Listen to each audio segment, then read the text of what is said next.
What's good, y'all? Hope y'all are doing fabulous today. I am getting ready to install a fuel pump so I can be ready to put some corn in the car here soon. A little bit different video today. I am gonna be installing the fuel pump and kind of making a video that I should have made a long time ago. I've now owned my ISF for 30,000 miles and over a year. I did put 30,000 miles on in a year. And you can see I have the rear seats out. Today I am actually installing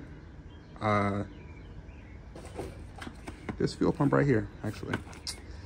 Made sure to get it from Summit. I know a lot of people have mixed reviews on these, but you gotta make sure you order it from the right spot. There's a lot of clones out there. Definitely order from Summit or like, you know, another reputable place, not Amazon, because sometimes they will get the fakes. It's happened to me before where I ordered like a manifold for another one of my cars from Amazon. It's supposed to be coming from the manufacturer and they even have a hole for the O2 sensor. So probably won't even really have the car out like that this week. And I really just want to get a few things tightened up, get it clean, got in alignment this morning. I don't think I actually talked about how I lowered the car. I'll show y'all some different angles later, or I'll just throw some pictures on because it looks fire. This my first time rapping it. Nah, I ain't costing that, but I throw bullets like capping it. And it's Drake expensive, bitch. This some pure Fiji water, bitch. I'm drinking. Today we'll be going over frequently asked questions, some upcoming plans, kind of talk about the car, and then talk about what I got coming up for it as well. First thing, it's in the mail. It's a stupid what's it called? Skid plate. My car did not come with one. Just like it originally did not come with fender liners. I just put some on. I got a lot of stuff I want to do, but today just gonna get started on this fuel pump. And yeah, I got stuff to do later. So by no means this is a how-to video, but one thing I did to make life easier is I pulled the fuel pump fuse. I turned the car on, let it die out so I don't get blasted. The car is under half a tank, so hopefully it's not too dirty when I get in here. And I know the car is dirty, man. Just took it on like a 500-mile road trip last weekend because I love driving it. Got in there, looks awesome, man. 15 years old, couldn't be cleaner. Yeah, it's pretty straightforward, man. It's not a how-to video. I'm just kind of doing this while I talk or while I work, I guess. So, you know, 1 year, 30,000 miles is more miles than a lot of people put on their car in 2 to 3 years. And like, man, I had a blast driving this car. A lot of people ask me why I bought an ISF or why I chose one. You know, I used to have a Challenger. I love that car. It was so fun. It was like dyno tune, full bolt on, all that. Like, it was cool, man. I love that car. The way, you know, it's, people say what they want about Mopars, but they're so fun to drive. I actually got into an accident, and obviously I had to get another car. I wasn't gonna, like, you know, be done with cars forever. I don't mind how dirty the car is, man. I need to wash it. Been driving it all week because I do daily, and it's the best daily ever. So I need a car I could daily, one that'd be reliable. I didn't want to have it in the shop all the time. So, you know, with cars, you only get, you know, 2 out of the 3 things between cheap, fast, or reliable. These used to be cheap, not anymore, but it's fast enough to drive every day, and then it's also super reliable. So I was looking at CTSVs, I was looking at E55s, I was even looking at the older M5s, like a 2015, 2016. But, you know, I ended up finding this one, and I had to get it shipped to me when I was in Atlanta. Got that thing out, man. It gave me a little bit of trouble because it's like shaped weird, as you can see. But it came out, and these bolts were done. Like, you touch them, they round it out. So there it is. A lot of people be like, man, how much did you pay for your ISF? Which I think is a weird question, for one, because it's not going to change how much you pay for yours. The correct question is, how much would you have saved up if you're trying to get into an ISF, or how much would you try to get approved for if you were trying to get into an ISF? And I would say right now, with the market rising as it is, and it's just going to keep going up, I would say you need to at least have 23K if you're trying to get in an ISF, at least 20K if you're not trying to get in like a salvage title, one that might need a little bit of work or really, really high mileage. I would say at least 23,000 before you go looking for an ISF. Now, those of you who've been here for a while, you guys know I have a 2010 ISF. I bought it with 60,000 miles on it. So, you know, there you go. There's the answer to that question. 60,000 miles, I got it damn near brand new. I did want a 2010. Everybody wants a 2011, right? But I wanted a 2010 at least because I wanted the LSD, and then I wanted Bluetooth too, because I was coming from my Challenger and it had, like, you know, it was newer. It's a little bit older, so I at least needed the Bluetooth and the LSD, and then everything else I could figure out. The car is from Canada, so there's like some weird stuff with it when I first got it. Obviously, no, it had a body kit on it before, so different bumper, different rear bumper as well. With that, this is not the bumper that was on it before. I might even throw a picture on it of how the last owner used to have it. He had it like all stanced out, TE'd on it. I don't know if he watches my videos. I do follow my Instagram. He's a cool dude. He has some fire whips. He has a RCF and a GSF, so he still says he misses this car, but you know, he has some other Fs. And now I'll get into, you know, the maintenance, the cost, the issues I had with it when I first bought it, and what I haven't had to deal with, right? So when I first got my ISF, I think whenever you purchase a car with a used car, you should always get an aftermarket warranty. I had an aftermarket warranty, and I asked him, I was like, hey, if I blow up this motor when I get it, like, is it covered in the warranty? Like, yeah, as long as you put a couple miles on it. I was like, cool. So I actually, I was living in Georgia at the time, Atlanta, and I couldn't find an ISF like under 100,000 miles or the year I wanted either. So I started looking across the country, and this one had been sitting in Oregon for like a year, just waiting for me, essentially. It had been sitting. It was a Canada car. I actually like when I saw the color, I thought it was OEM, so I typed in purple ISF. I saw people like frying it in these Reddit chats saying it was like a lemon and all this other stuff, and oh, beware of it, because it is from Canada. It's not an OEM color. They like said it was like an IS350 swap. All this other BS. Well, thank you guys for doing that, because now you guys, most of you guys who did that, follow my page on Instagram. You guys get to see me, like, you know, this car is perfectly healthy. It's perfectly fine. I'm glad no one else bought it. It was mine. It was for me. I know it was sitting there for me. So the last owner painted it. Don't mind. It's dirty right now. I just drove it all week. It was originally black, as you can see from the hood right here. Originally black. I don't know how I would have felt about a black ISF. They are fire, but man, the purple everywhere I go, whether this car is dirty or anything, like, just people like it. They like how it sounds. The purple just brings, like, you know, you see a purple ISF that sounds like a Mustang, you're like what is that? Or a purple Lexus that sounds like a Mustang, like, what is that, right? And it makes my thumbnails fire, all that other stuff. And like, if anybody sees this car on the road, the best thing about it, anybody sees this car, they know it's mine. I've had plenty of people send me pictures of the car when I'm driving, videos saying they saw me somewhere, they saw it posted up, they see it parked outside, they'll send me some photos because they know it's mine. You see a USB, probably don't know who it is unless they have a name on it, or you see literally any other color. You might not know whose ISF that is unless they have like a custom plate or something like that, but I don't have a custom plate. I could go to any car meet, and anybody who follows me sees this car, they'll know it's mine. That's what one of my favorite things about it is. When I first got this car, for a whole year, even everybody thought it was modded and all that other stuff from my first original, you know, highway run Mexico videos. I didn't do anything to it. All I did was maintenance for like the first year, right? Swapped out the tensioners. I have a list. I might just throw up on the screen. Swapped out the tensioners. I did the valley plate. It was leaking at 60,000 miles. Guess what? I had a warranty. I got all that taken care of. I didn't pay a dime, right? I got the transmission service. I got the neutral gauge switch service. There's a new media center inside of it. Just, you know, the dealership was trying to run it up, so they just did that. I've done all my rotors and pads, all that fun stuff.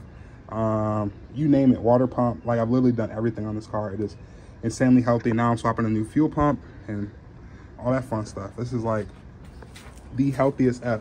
Cosmetically, there's a lot of stuff I want to do, obviously. By the time I'm done with this car, it'll just be sitting perfect, exactly how I want it. However, there's a lot I want to do, but I'll tell you what, this is the healthiest car you will ever see. The valley plate is done. I was at 26 KLCV before I was even tuned. So like, this car, it runs great. It doesn't give me any issues, always starts up. I've had to do things like, you know, the alternator, some stupid stuff, just normal stuff, right? Battery, just normal maintenance for a 15-year-old car. But other than that, like, I beat on this car every chance I get, and it cranks up right away. Like, back to back, I could probably do 20 pulls to 140, and this car's gonna crank up the next day just fine. And that reliability is what you want in a daily driver. Even if it's not gonna be the fastest thing on the road, 90% of the time, 95% of the time when you're driving, it is the fastest thing on the road, right? 98% of the time. So, you know, all you guys who drive on the highway every day know you don't always see 500, 600 horsepower cars. Like, you know, this is quick enough, and it handles crazy, and it's still a Lexus at the end of the day.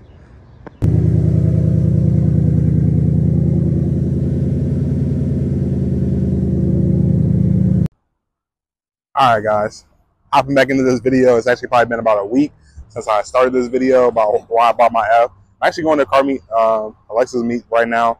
Just got, the car decently washed, a little bit back together. Hopefully the audio sounds better. I actually bought a microphone, so you guys don't have to listen to the boo-boo iPhone microphone.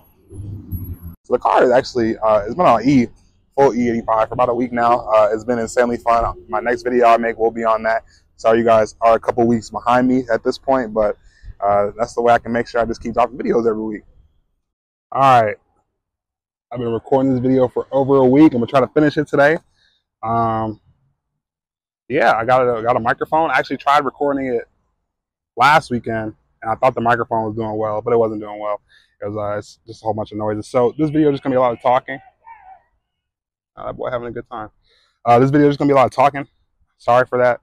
Next upcoming videos will not be a bunch of talking, but yeah, for now, a lot of talking. Yeah, so I'm gonna try to knock this out with like the questions everybody asked me. So one of the first ones being how much did I spend on my car, which I always think is a weird question because it's not gonna change like how much you spend on your car for that matter. So I would say, if you want to get into an F, you're gonna at least need 25 bands to get into a decent one for yeah, at least 25 bands, I would say. Lost my train of thought. Y'all get it. Let's say at least 25 bands, right? For an '08, I haven't seen one less than 20 bands for a clean title one in a good little bit, right? Like 25 bands that's almost the minimum. I've seen some '08s go for like almost 35, 40 if they got low mileage, and there is some low mileage ones. Me personally, I would not buy a low mileage one. Well, it depends what you mean by low mileage. And by low mileage, I mean I wouldn't buy one that's like I'll be trying to shoot for like 60, 70K. 80K would be like the perfect one because it's been driven a little bit and they've had to do some sort of maintenance to it. If you see one with 15K miles on it, like, yeah, that sounds good and all, but has a car been beaten in the wintertime? Are you buying this car to beat on it? Has it ever seen redline in its life, or has it been sitting in the garage? Getting that '08 with 130K, which is like very much the average, you're probably going to spend about 20 bands at the very least. And then you also need money to do the basic major repairs that are on it. Yeah, it's like perfect. I think you guys would enjoy looking at this view while I talk. So we're just gonna look at this view. You're gonna need the money to do the major repairs. Once you do the valley plate and probably gonna do some brakes, I'd imagine, rotors, all that stuff, get a good tire set up. Probably gotta do some suspension because the suspension's old, it's gonna blow soon, right? Recently I've been thinking about how I see regular cars, like regular traffic, I'm like, man, they're slammed, like they fit it.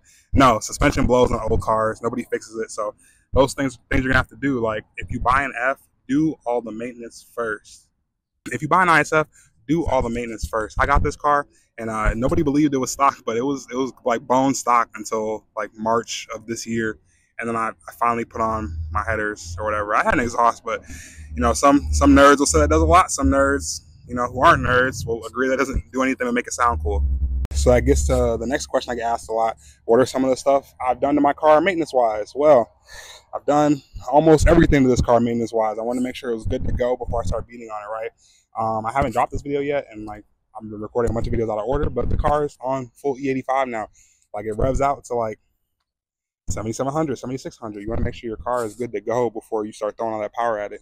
You want to make sure the car is good to go before you take a car that was manufactured '08 or 2014 and start throwing a bunch of power at it. Like if the car hasn't been driven like that forever and some Grammy or grandpa had it cooped up in their garage and drove it once a year to go get his oil change, like, you're probably gonna have some problems once you start getting in the car and beating on it. Anybody who knows me will tell you, anybody who knows me would tell you that I was like beating the mess out this car every chance I got. I was redlining, bouncing off limiter, like putting miles on this car. I mean, I've had this car for a year and I put like 32,000 miles on it. Like I drive the mess out this car. Hold by my ISF with 61,000 miles on it. Guess what? A month later, all of a sudden I don't have any coolant in my car. That dreaded valley plate leak. Did get that fixed for free along with like $8,000 other dollars worth of maintenance, however you want to phrase that. And that was clutch because that warranty came in clutch, because when you buy an old car, you want to get a warranty on it. Otherwise, you know, unless you got bread to just pay out of pocket for those expenses, like, get a warranty. It saved me $8,000 off rip. I bought this car sight unseen. Now, the normal price for the Valley Plate leak is, I mean, I think it's like a $1,400 job, $1,300 job. I'm not 100% sure because I didn't have to pay for it. But now, is the warranty to move all the time? No. Anything I can do myself, and that's not like back-breaking financially, I do it myself. Like, the alternator went out, I was about to make a warranty claim. No, I just overnighted the alternator and I just put it in there. Story short, you want to get into ISF, at least have 25 bands. I would say if you want to get, if you're like really shopping and you want to be able to pull the trigger on one when you find one, 25 bands at the very least. Now, as far as what you're looking for, I mean, for me, I would not purchase 2010, my bad, 2009 or older, because I want the LSD in the car and I wanted Bluetooth. Those were my non-negotiables. So I was coming from an older car at a 2017 Dodge Challenger, and I was coming from a newer car and I was going into an older one. And, you know, while this car is a heck of a lot more fun, I wanted to make sure I wasn't going too far into the past. So I was like, golly, I do need to be able to connect my phone to Bluetooth. Even if I don't got CarPlay, like, definitely need Bluetooth. Can't go back to the static noise when I listen to music. And then also that LSD, that's a must. Like, I can't imagine driving this car with no LSD now. Just the questions. As far as maintenance costs, I mean, oil changes, like, you gotta be able to afford the oil changes. If you're yourself, they're gonna cost you like $80 to $110, depending on where you get the oil. I only use a Mobil 1. I know some people have asked me that question as well. I only put Mobil 1 in this car since I bought it, 5W30 until I put the car on E85, and then I was recommended to put on 5W40 for a thicker oil because I'm revving a lot higher. It takes 10 quarts, so, you know, put that into account. You only want to use OEM filters from Toyota or Lexus, so put that into account. And then also, to be safe, you know, you want to probably do it every 5K miles. I know some people go a little bit longer. This car has not seen above 5K miles on an oil change ever. Now, that's regular maintenance. I mean, brakes and stuff, they cost what they cost. I've swapped pads twice in the front. Rotors are fine. I did swap the rotors, but they're fine right now. I'm gonna swap them eventually. Next time I'll do the backs too. They're still fine. I haven't had to touch those since I got the car. And that's pretty much it for regular maintenance. I mean, I wash the car once a week. It's dirty right now because it's Thursday, so it's not getting washed. The car does get dirty during the week. This is not a garage clean. I drive this thing. For the maintenance, gas. If you're worried about gas, don't buy this car. On 93 no tune, I was probably getting like 22 miles per gallon. 93 tune, I was getting 18 and a half. And then on E85, I am officially getting 16 miles per gallon. But do I care? No, I don't. I just kind of drive a different car. You know, it is what it is. People ask me about the wheel specs. These are, shoot, my bad. These are 18 by 10 and a half, or 18s. With a plus 35 offset. Yes, it is mad tight. I'll get close to my calipers, but they're cooked because I've been too lazy to paint them. So I'm not going to get close to my calipers, but the clearance is mad close. And then on the tires, I got 265, 35, 18 all the way around. They look great. It rides great. I like the square setup. The fitment, I mean, can't really get much better than this.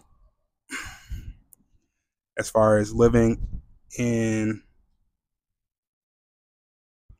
the area I live in, like, you cannot get much better than that. My headers are stupid low. Like, if I go over a bump crazy, like, I scrape them, so I can't do that, and I will not be lowering it more. Man, if I lived in different areas, this thing would be slim. I bought this car sight unseen. It was in Oregon when I purchased it, originally from Canada. A lot of stuff I had to do to you know, bring it back to life. And I'm not even close to being done yet, but I wanted to do a lot of maintenance, and I wanted to do some go fast parts, and now I'm back to doing maintenance and plastics and all that fun stuff. So, you know, it's a work in progress, but I do drive this car every day. So, you know, y'all kind of get to see the work in progress. Like, when you guys first saw this car, it didn't have no suspension work, didn't have no wheels, didn't have any anything done to it, really. It was just purple, and that's fire too, but nothing done to it. Now, obviously, if you have a 2IS, you know the issues with these cars, and I'll fix them all eventually. That's part of the plan. Like, I want carbon fiber fenders. I want I don't know if I'll get a new bumper, but we'll see. Definitely need some plastic underneath. I need a skid plate. That skid plate's like $350. So if you made it this far in the video, you got a skid plate that you don't need, let me know. I'll pay for shipping, but I don't know, like $350. Oh shoot, my bad. I accidentally put the microphone down. If you got a skid plate and you know you're not using it, you want to donate it to the channel, help the build out, let me know, because I need one, and I'm not trying to pay $350 for one, because that's kind of crazy for some plastic. On Swiss springs, I might actually just throw the build list up so I don't have to keep yapping, and then I'll actually get to what the future plans are for the car and why I'm so happy I bought this car.